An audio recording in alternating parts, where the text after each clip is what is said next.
मोदी जी को जनता वोट नहीं दे रही है। वो जो 400 पार की बात कर रहे हैं वो कर रहे हैं, दो पावर उनके पास है, ईवीएम और राजीव कुमार जो सीईसी है। कांग्रेस पार्टी जो है विचारों की लड़ाई लड़ती है। कांग्रेस एक विचार धारा है, सबको संविधान को लेके चलती है। ईवीएम खत्म, भाजपा खत्म। अकबर नगर में 100 साल से लोग वहाँ पे रह रहे, 5 पीढ़ियां बीत गई वहाँ पे, लेकिन आज की तारीख में वहाँ बुलडोजर चलाने का काम हो रहा है। ये गरीबों का ही घर गिरेगा, किसी कोठी बंगले वाले का घर नहीं गिरा पाएंगे। नमस्कार, मैं हूं हयात अब्बास और आप देख रहे हैं 4 PM न्यूज़ नेटवर्क। एक तरफ मोदी जी 400 पार का नारा दे रहे हैं, दूसरी तरफ राहुल गांधी की यात्रा जो कि अब यूपी में है और यूपी के अमेठी में है। स्मृति ईरानी से आमने सामने की टक्कर है, लोगों के बीच जान लेते हैं क्योंकि लगातार जो गोदी मीडिया सर्वे दिखा रही है उसमें 400 पार का नारे को वो कहीं ना कहीं किस तरह से दिखा रही है ये तो मुझे नहीं पता, लेकिन हम अभी इस वक्त ग्राउंड पे हैं, लोगों से जान लेते हैं कि आखिर इन दावों में कितनी सच्चाई है, जनता क्या सोच रही है। क्या लगता है, राहुल गांधी ने हुंकार भरी है अमेठी में, एक तरफ स्मृति ईरानी है, क्या लगता है किसकी बनेगी सरकार, कौन करेगा, किसके ऊपर कौन भारी बैठा? देखिए, राहुल गांधी और स्मृति ईरानी का कोई मुकाबला नहीं है। हाँ। कोई मुकाबला है ही नहीं राहुल गांधी और स्मृति ईरानी का।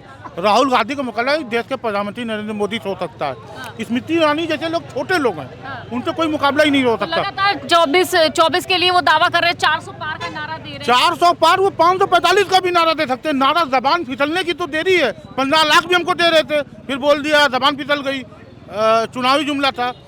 नारों की कोई बात ही नहीं है। राहुल गांधी देश का इतिहास है, इतिहास को मिटाया नहीं जा सकता। आप कितने भी गोदी मीडिया के जरिए कोशिश करेंगे, मिटाया नहीं जा सकता राहुल गांधी को। राहुल गांधी पर क्या कुछ कहना है? ये अमेठी में है इस वक्त, स्मृति ईरानी है, क्या कहना है जिस तरह से 400 पार का नारा प्रधानमंत्री दे रहे, क्या कहना है लोगों को? राहुल गांधी जन जन की बातें कर रहे हैं और जन के साथ हैं राहुल गांधी, और पब्लिक राहुल के साथ है। राहुल आवाज़ उठा रहे हैं युवा का, बेरोजगार का, गरीब का, सारे लोगों का आवाज़ उठा रहे हैं। जनता उनके साथ है। बेरोजगारी बढ़ी हुई, महंगाई बढ़ी हुई है, और ये लड़ाई तानाशाह वर्सेस राहुल है। जो तानाशाह वर्सेस राहुल है, जी, आपने बात कह दी, तानाशाह कह रहे हैं। ना घर ना लुगाई, हाँ। 70 साल की कमाई 9 साल में उड़ाई। अब ये देखना है कि राहुल गांधी कैसे लड़ते हैं। हमारी लड़ाई उन भ्रष्ट लोगों से है जो चुनावी बॉन्ड में 4 कानून का संशोधन कर देते हैं और जो कंपनी लॉस में रहती है उनको प्रॉफिट देने का बनाते हैं। मतलब वो दान दे जो लॉस में, बच्चा भी जान सकता है कि जो कंपनी लॉस में है वो बॉन्ड कैसे देगी, वो तो तभी देगी जब रिश्वत लेना होगा। आरबीआई ने कहा है कि जो चुनावी बॉन्ड है, शेल कंपनीज अपना ब्लैक मनी वाइट कर सकती है। ये भी हो सकता है कि चीन पैसा दे दे अपना शेल कंपनी से और वो वाइट कर ले, उसके जगह वो अपना ज़मीन ले ले। लेकिन मोदी जी तो कह रहे हैं कि हमने इतना अच्छा काम किया है, जनता हमको फिर से वोट दे के बुलाएगी। मोदी जी को जनता वोट नहीं दे रही है। वो जो 400 पार की बात कर रहे हैं वो कर रहे हैं, दो पावर उनके पास है, ईवीएम और राजीव कुमार जो सीईसी है। वरना बताएं, उन्होंने जो पहले भी जीती है ना एमपी वगैरह में, एमपी में जो डाक मतपत्र हैं वहाँ जीत रही कांग्रेस 190 पर, और जो ईवीएम जीत रहे हैं 60 में बीजेपी आगे बढ़ गई है। ये प्रमाण इस बात का है। वैसे उनको 40 सीट नहीं आएंगी, अगर हटा दे चुनाव लड़ने मतपत्रों से तो भारतीय जनता पार्टी सीटें जो 40 ज़्यादा नहीं आएंगी। क्यों? इतना अच्छा काम तो किया देश के लिए, कहाँ से कहाँ पहुँचा दिया, विश्व गुरु बन गए, डंका बजवा दिया। प्रधानमंत्री कोई काम नहीं कर रहे हैं, जो कहते हैं वो करते नहीं है, केवल प्रचार कर रहे हैं। ऐसा कुछ भी नहीं है। देश में बहुत दुर्गति हो रही है, बहुत हालत खराब देश की है। देश को खाई में गिरा के गिरा दिया। महंगाई बढ़ गई, बेरोजगारी बढ़ गई, किसान रास्ते में है, भूखमरी के कगार में आ गए हैं, भ्रष्टाचार इंडेक्स में 93 में हम, हर काम गलत होता जा रहा है। कल राहुल के साथ पूरे लखनऊ का जनता चलेगा। राहुल गांधी जी आ रहे हैं जन की बात लेके, और मोदी को हराने के लिए सब साथ हैं। क्या कहना? कांग्रेस पार्टी जो है विचारों की लड़ाई लड़ती है। अच्छा। कांग्रेस एक विचार धारा है, सबको संविधान को लेके चलती है, और जो सत्ता पक्ष के लोग हैं वो किसी लेके नहीं चलते, वो एक तरफा बात नहीं करते। हाँ, एक तरफा बात करते हैं, आपको लगता है ऐसा? अरे सत्ता पक्ष सदैव जनता को देखते हैं। जनता के लिए क्या किया? जनता के लिए बहुत सारा कार्य किया है। 2-3 काम बता दीजिए। अरे गरीबों के लिए, जिनके घर चूल्हा जलता था, गरीबों के घर चूल्हा जलता था, अच्छा, आज उनके घर गैस जल रही। अच्छा, ये भी उन्होंने दिया। हाँ। अब उनके स्वास्थ्य के लिए वो घूमते रहते थे। अच्छा। 5 लाख रुपए तक का बीमा तक उनको दिया। आयुष्मान कार्ड आज उनके पास है, कहीं हिंदुस्तान में जा कर के इलाज करा सकते हैं अपना। रही गैस बात का चूल्हा दिया 400 का, पर 1200 रुपया कर दिया। तो 1200 रुपये का गरीब कहाँ खरीद पाएगा? भाई बोल रहे हैं आयुष्मान कार्ड में आयुष्मान का घोटाला है कि आप जो 1 लाख मरीज एक ही फ़ोन से रजिस्टर्ड हो गए और 100 लोग मरने के बाद भी इलाज करा रहे थे। ये आयुष्मान की हकीकत है। तो घोटाला आयुष्मान में जम के हुआ है। स्वास्थ्य शिक्षा में कभी काम नहीं किए हैं ये। गरीब भूखमरी के इंडेक्स में आके अमीर हो रहा है। 80 करोड़ लोगों को राशन देने पड़ रही है। शिक्षा पे बात नहीं करते हैं। आज का पेपर लीक हो गया है, ये भी सुनने में आया। आज पेपर लीक हो गया। 60,000 कांस्टेबल के लिए 65 लाख लोगों ने भरा था, और वो पैसा कौन देगा? मोदी जी देंगे या कौन देगा, ये बता दें। ये जहाँ तक इन्होंने कहा पेपर लीक के मामले में, अभी पुरानी सरकारों के कारिंदे वहाँ बैठे हुए हैं, वही सब ये गेम कर रहे हैं सरकार को बदनाम करने का। अच्छा, पेपर लीक पुरानी सरकार कर रही है। जी 10 साल से इनकी सरकार है। इनके सरकार में 71 पेपर लीक हुआ है, ये हमको बताएं। 71 पेपर लीक पुरानी सरकार ने करा दी। 10 साल से आप सत्ता में हैं, 71 पेपर लीक हुआ है। 3 करोड़ लोग प्रभावित होते हैं। साल भर में 2 लाख रुपया लगता है बच्चे का। आप बताइए कि ये 71 जो पेपर लीक हुआ है या आपके 10 साल में हुआ है, इसमें पुरानी सरकार कहाँ से आ गई?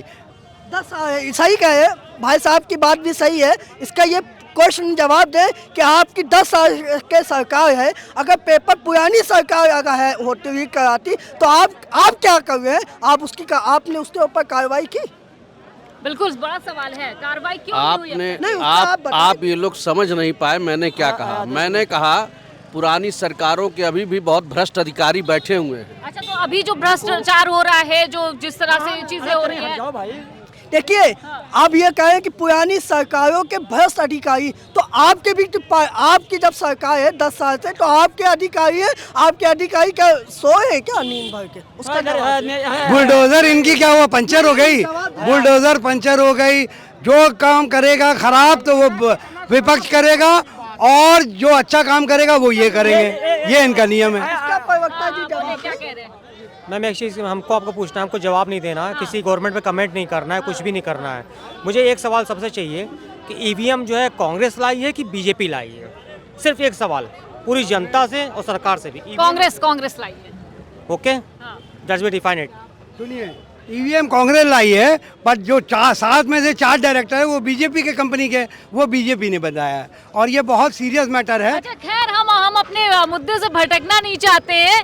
बताइए क्या लगता है, स्मृति ईरानी के गढ़ में वहाँ पर पहुँचे राहुल गांधी, जो कभी उनका भी क्षेत्र हुआ करता था। स्मृति ईरानी का गढ़ है कहाँ? वहाँ तो 13 रुपए किलो चीनी बिक रही है। हाँ।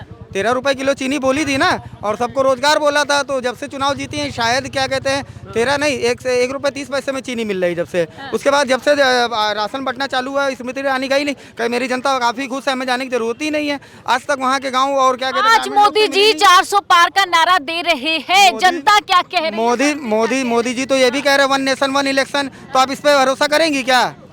1 नेशन 1 इलेक्शन का भी तो नारा दे रहे हैं कि देश में चुनाव खत्म होना चाहिए, यानी लोकतंत्र खत्म हो जानी चाहिए पूरी तरह से। तो इसका आप समर्थन में है तो आप बता दीजिए। 400 पार उनका तो भैया कहना है, पार्टी है कि हम कांग्रेस पार्टी सब ये सोच लीजिए, जो भारत जोड़ो न्याय यात्रा माननीय राहुल गांधी जी ने निकाली है, ये सोच लीजिए ये बहुत अच्छी यात्रा है।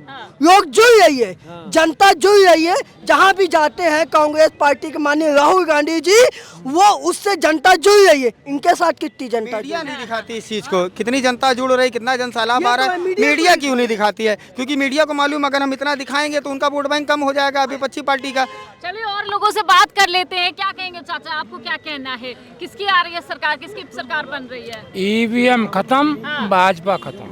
अच्छा, ईवीएम रहेगी, भाजपा को मिटाने वाला माई का लाल पैदा नहीं। चाचा ये कहते हैं हमको जनता बुलाएगी, 400 पार का नारा दे रहे ये हैं। प्योर झूठ, हाँ, प्योर झूठ, प्योर झूठ है। प्योर झूठ, झूठ है। इतना अच्छा काम किया, कह रहे हम फिर आ जाएंगे। कौन सा काम अच्छा किया आप बताइए बेटा? ये कह रहे हमने डंका बजवा दिया है, दूसरे देशों में विश्वगुरु बन गए हैं। ये सब अंधभक्त है, अंधभक्त हैं। अंधभक्त हैं।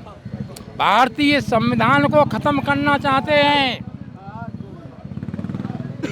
संविधान को खत्म करना चाहते हैं। हाँ बिल्कुल। किस तरह से बताइए थोड़ा। अरे अब दुनिया मालूम है, हम बताने से क्या होता है। जो आपने भी सवाल पूछा संविधान को कैसे खत्म करना चाहते हैं, अभी आपने देखा चंडीगढ़ के जो है इलेक्शन में क्या हुआ। हाँ। ये संविधान पे जो ये सुप्रीम कोर्ट का जो है कि संविधान का कत्ल किया गया। दूसरी चीज़ सीबीआई के डायरेक्टर को कितनी बार जो है सॉरी ईडी के डायरेक्टर को एक्सटेंशन पे एक्सटेंशन इस पे भी सुप्रीम कोर्ट ने कहा कि ये संविधान के खिलाफ है।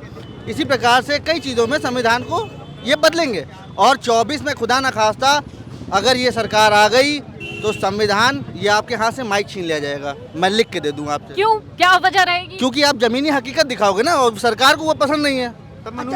सरकार को पसंद नहीं है वो चीज़ें, तो आपके हाथ से माइक, भाई साहब के हाथ से कैमरा और हमारे हाथ से थाली गायब हो जाएगी। नहीं ये हकीकत नहीं, ये तो कह रहे हैं भाई कि हम 24 में आ जाएंगे, गरीबी खत्म कर देंगे और हम और गरीबों को खत्म करेंगे। वो गरीबों को खत्म कर देंगे और जब गरीब खत्म हो जाए तो गरीबी है ही नहीं।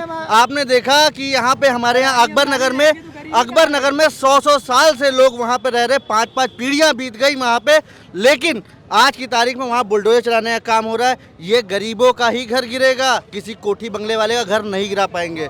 क्यों? क्योंकि पूरी भारतीय जनता पार्टी कॉरपोरेट के दफ्तर में बंधी हुई है। किसान आंदोलन कर रहा है, किसानों को गुंडा, मवाली, खालिस्तानी, पाकिस्तानी, आतंकवादी, अरे क्या नहीं कह दिया। अरे वो किसान है, वो हमारा सच में भगवान है। वो जमीन का सीना फाड़ करके हमारे लिए अन्न उगाता है। भाजपा कह रही है ना वो ऑपोजिशन के भेजे हुए हैं, वो खालिस्तानी है। वो भारतीय जनता पार्टी है। यही नरेंद्र मोदी जी जब वहाँ गुजरात के मुख्यमंत्री हुआ करते थे, उन्होंने कहा था कि एमएसपी पे गारंटी होना चाहिए, लेकिन आज यही भारतीय जनता पार्टी कहती है वो पाकिस्तानी है, वो आतंकवादी है, वो खालिस्तानी है, वो विपक्षी चाल है। आपको नहीं कुछ करना है, आपको मुझे मालूम है, यहाँ पे लोगों को मालूम है, जो मोदी भक्त जो है ना उनको भी मालूम है कि नरेंद्र मोदी जी उनके लिए कुछ नहीं कर रहे हैं, कॉर्पोरेट के लिए बना रहे हैं। युवाओं के लिए कुछ किया है, क्योंकि कहते हैं कि हमारे जो सरकार में युवाओं का सबसे अच्छा विकास हुआ है। आज युवा कहाँ से कहाँ पहुँच गए। देखिए मैडम, देखिए जो विकास जो हुआ है वो आपने देखा कि बेरोजगारी 45 साल के सबसे उच्चतम स्तर पे है।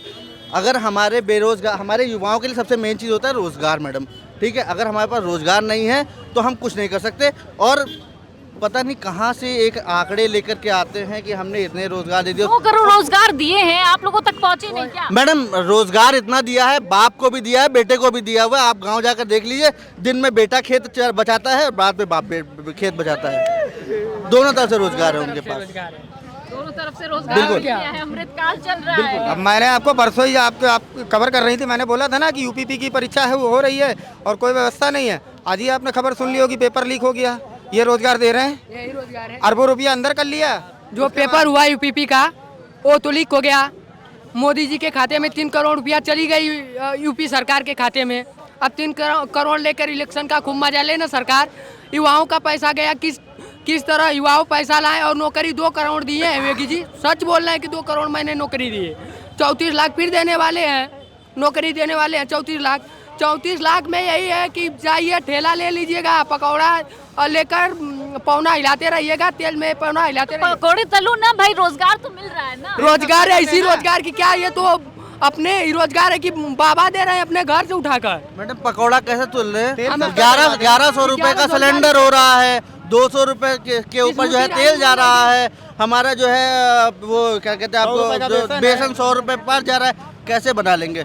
दूसरी चीज़ मेरे भाई ने एक चीज़ बोली कि क्या कुछ बोला था कि शायद सॉरी मैं भूल गया शायद 35 लाख नौकरी के बारे में। हाँ 34 लाख नौकरी वैसे ही मिलेगी जैसे हमारे दरभंगा वालों को एम्स मिला हुआ है। हाँ वही बात बोले भैया। तो लोकसभा चुनाव पर इसी तरह मुद्दा जो जिस तरह के मुद्दे चल रहे हैं लोकसभा चुनाव पर, इसी तरह तमाम मुद्दों पर बात करते रहेंगे। क्या कुछ है लोगों की राय अब तक पहुँचाते रहेंगे। कैमरा पर्सन सत्यनारायण के साथ में हयात अब्बास, 4PM न्यूज़ नेटवर्क।